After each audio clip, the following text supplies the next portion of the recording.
कैसे हो आप सब। मैं उम्मीद करती हूँ कि आप सब अपने घर अच्छे होंगे और कोरोना से बचे होंगे। तो स्टूडेंट्स आज हम शुरू करते हैं मोरल साइंस की क्लास। और लास्ट क्लास में हमने हमारा चैप्टर 3 योग्यता की परख किया था, जो हम रीड कर चुके थे। और इसके क्वेश्चन आंसर और बुक वर्क जो है वो हम आज जो मैंने पिक सेंड किया है उसमें से आपको करना है। बुक वर्क आपको अपनी बुक में फिल करना है और क्वेश्चन आंसर्स आपको अपनी नोटबुक में करने हैं मोरल साइंस की। आज हम हमारा नेक्स्ट चैप्टर पढ़ेंगे, सच्चा भक्त। ध्यान से सुनिएगा स्टूडेंट्स। रामधन और कुबेर दोनों मित्र थे। दोनों एक ही गांव में रहते थे। रामधन बहुत गरीब था, उसके पास जमीन जायदाद बहुत कम थी, किंतु कुबेर एक संपन्न किसान था। उसके पास काफ़ी ज़मीन थी, सुंदर सा मकान था, घर में नौकर आदि थे। आर्थिक दृष्टि से असमानता होने पर भी उन दोनों में गहरी मित्रता थी। दोनों ही ईश्वर के भक्त थे, किंतु रामधन कुबेर की अपेक्षा अधिक दयालु और सहृदयी था। एक बार रामधन और कुबेर ने रामेश्वरम की तीर्थ यात्रा का मन बनाया और दोनों मित्र निश्चित तिथि पर तीर्थ यात्रा के लिए चल पड़े। चलते चलते एक गांव में पहुँचे।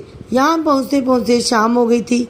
दोनों मित्र थक भी चुके थे, अतः उसी गांव में रात बिताने का निश्चय किया।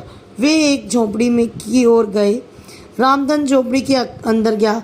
उसने वहाँ देखा कि एक वृद्ध महिला जमीन पर लेटी करा रही है। पास में एक बच्चा भूख के मारे तड़प रहा है। रामधन ने अपने थैले से एक रोटी निकालकर उस बच्चे को दे दी। बच्चे ने शीघ्र ही रोटी खा ली। अब रामधन ने इसे एक और रोटी दी, जिसे खाकर बच्चा तृप्त हो गया। तभी बाहर से एक वृद्ध पुरुष भीतर आया, जो अत्यंत दुर्बल और कृशकाय था तथा लाठी के सहारे चल रहा था। वह भी अत्यंत भूखा था।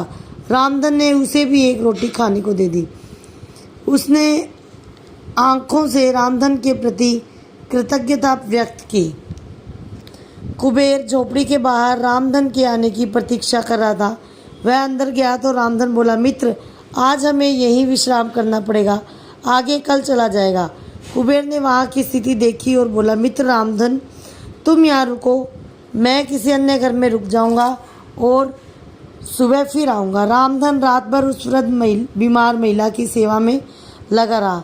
सुबह कुबेर उसे तीर्थ यात्रा पर चलने हेतु बुलाने आया।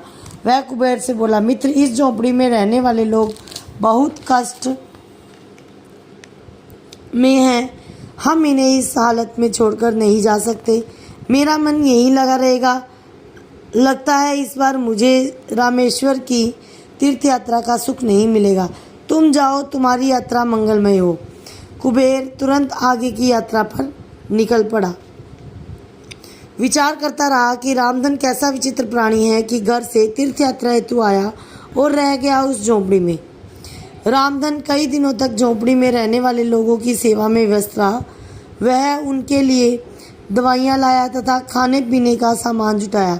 धीरे धीरे महिला स्वस्थ हो गई। उसका पति भी काम पर जाने लगा। रामधन का धन भी समाप्त हो गया था, अतः उसने तीर्थ यात्रा पर जाने का इरादा छोड़ दिया। एक दिन जब वे सब गहरी नींद में सोए थे, तब रामधन वहाँ से चुपचाप निकला तथा अपने घर लौट आया। जब घर पर लोगों ने उससे अकेले और जल्दी आने का कारण पूछा, तो वह बोला कि मेरा पैसा रास्ते में ख़त्म हो गया था, मैं रामेश्वर नहीं गया और लौट आया। कुबेर चलते चलते कुछ दिनों में रामेश्वरम पहुंचा। वहां मंदिर में दर्शन हेतु लाइन लगी थी। कुबेर ने देखा लाइन में उससे काफ़ी आगे रामधन खड़ा था। वह दर्शन करके बाहर निकला तो रामधन को बहुत ढूंढा, पर वह नहीं मिला। वह दूसरे दिन फिर दर्शन हेतु लाइन में लगा। उसने फिर देखा कि रामधन लाइन में आगे खड़ा है, किंतु उस दिन भी वहाँ रामधन नहीं मिला। वह लगातार 3 दिन वहाँ रुका और रोज़ ही लाइन में अपने आगे रामधन को खड़ा देखता, किंतु वह उससे नहीं मिल सका। स्टूडेंट्स, आज का लेसन हम यहीं छोड़ते हैं और हमारी क्लास ओवर होती है। बाकी का लेसन हम नेक्स्ट वीक पढ़ेंगे और नेक्स्ट वीक ही हम इस लेसन के बुक वर्क और क्वेश्चन आंसर करेंगे। Thank you student, stay home, stay safe.